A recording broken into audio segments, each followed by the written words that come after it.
All right, joining me live, National Senator Ross Clennell. How you going? Good. First time I've had you on since the backbench. How's the backbench? Mate, plenty of room to stretch out, nice and comfortable there, do what you want.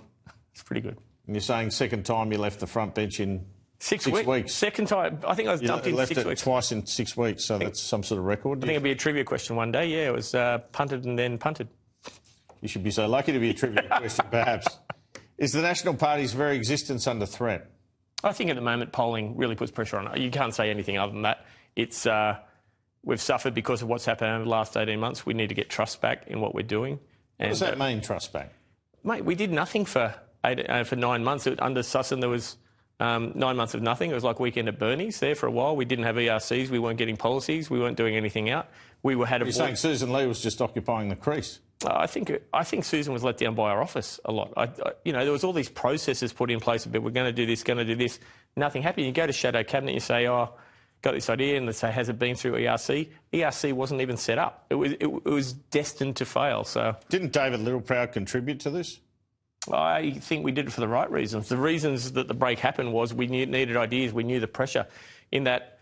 The Shadow Cabinet we joked about was 2 hours of us, 9 of us sitting around talking about things. The very ideas that are being spoken about now in budget in reply were the things that were being spoken about we were fighting for there. We just didn't see it through. Why isn't Angus Taylor cutting through? Because I think we've had those 9 or 12 months of not doing a lot. We need to actually show what we're going to do to fix the problems. People are over the normal business of things. I watched Murray's interview and he's going back to talking points. People are over talking points. If you come out with a talking point, I don't think you've got any credibility. So you've got to talk like Pauline, is that it? It's not hard, to be honest, and you have to get there, but we need to... You guys aren't used to it, typically, in politics? Mate, you know me all the time. Well, you're pretty honest, Ross. All the time. I just think a history on message in bulk over time about what you're going to do with demonstration, and that's why I don't think there's a short-term change. Is this why it hurts Labor too? Yeah, really. And I think people are suffering from the consequences of them, and I don't think you've seen Labor hit bottom yet. I think we've hit bottom. I think Labor's got a little bit to go, and I think you'll see the knives come out for Pauline. I don't think it'll hurt her. You think she'll win a substantial number of seats at the election? I think there's some time to go there. When you start getting there, and if she, will she be included in debates? Will she do a national press conference by herself? Will she take questions? There's all these things to go where people have to buy into her. It's all potentially down to the campaign. That's how I feel too. I think it is. How does One Nation's approach differ from the Nationals on policy? What are the main points of difference? I think we have a far more regional basis when it comes to infrastructure and services, and the difference between the bush and that. She's going into the inner west seat. She's looking at cities. She's going for the town guy as much as anything else. We aren't going there. We aren't fishing there. There was a push for us to do that 2 years ago. We haven't gone there. But we're really focused on doing the nation-building stuff that will see us good for the future. I don't think she's there yet. Has the change to Matt Canavan helped?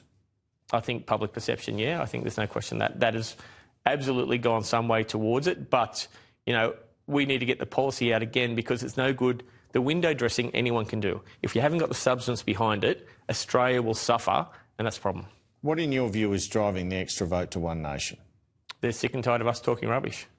I think that's what it comes down to. When you see, who voted this, you didn't vote for that, who cares? Look at your own house. Am I doing better or am I doing worse? Australians are doing worse, and they're over-responding. Criticism of Murray Watt there, because they were his lines, right? Pauline voted against this, that. Yeah, that's ineffective, you think? Yeah, it's absolutely ineffective. If you vote against poor legislation, you're voting against poor legislation. Nothing Labor's done has worked, so why wouldn't you vote the rubbish they put up? What did you make of Pauline Hanson's declaration she's prepared to be Prime Minister? Slightly optimistic at this stage, but why wouldn't you? I don't know anyone in Australian politics who wouldn't have the hands on the levers. If she wants to do it, that's a good thing. I'm really interested in getting Albo's hands off of it.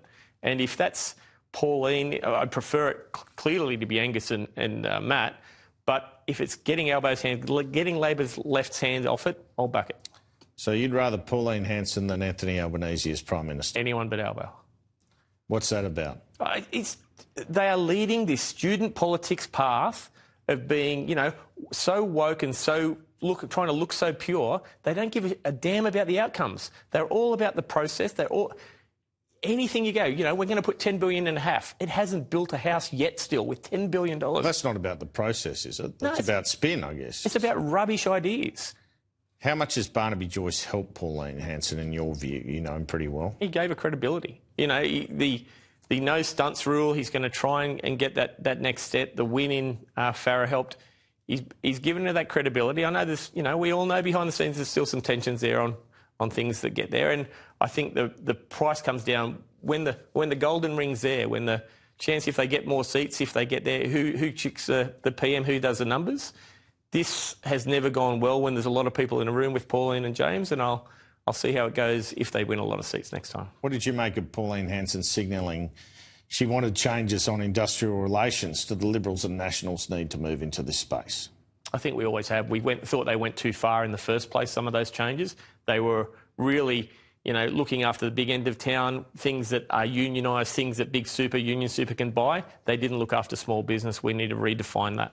What do you think will happen with the government's capital gains tax and negative gearing changes? I think they're going to push through. The only Labor left might like putting their hands in other people's pockets. The Greens can't stop them. They will back these because the bourgeoisie needs to pay on this sort of stuff. And I think it's really going to be a problem as we go forward that we're just going to see more of Australia's not trying because it's not worth it. You don't see a carve-out occurring of any substance? No substance. They'll do something so they pretend they've done something, like they always do. The substance never meets the height. They will cut something out and say it's all fixed. It will not fix it. What is the motivation, in your view? Of Labor? Yeah, in this budget. To get more tax money. That is it, right? What about they're saying they're doing things for first homeowners into the future? Budget paper 158, paragraph 2. 35,000 homes will be built less under this package. Rents will go up under this. You can't say you're bringing these tax changes to build more homes when the Treasury, the people that advise you, saying it's not going to happen.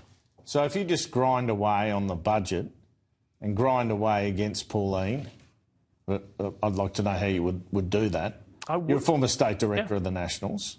You reckon you can come back? I wouldn't grind away against either of them. I'd build on our stuff. I protect Sun Tzu. Protection of defeat lies in oneself. We need to build our own policies, our own ideas, stay strong, come out and say what we stand for so that people have a clear idea when it comes what they're giving up if they don't vote for us and what they do get if they do vote for us. At the moment, it's not there and we need to do it over a period of time.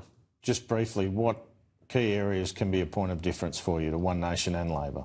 I think it's on the nation building and on wealth creation and creating a future. We want a future that is prosperous for our young and keep people safe in all sorts of ways, economically safe and defence safe.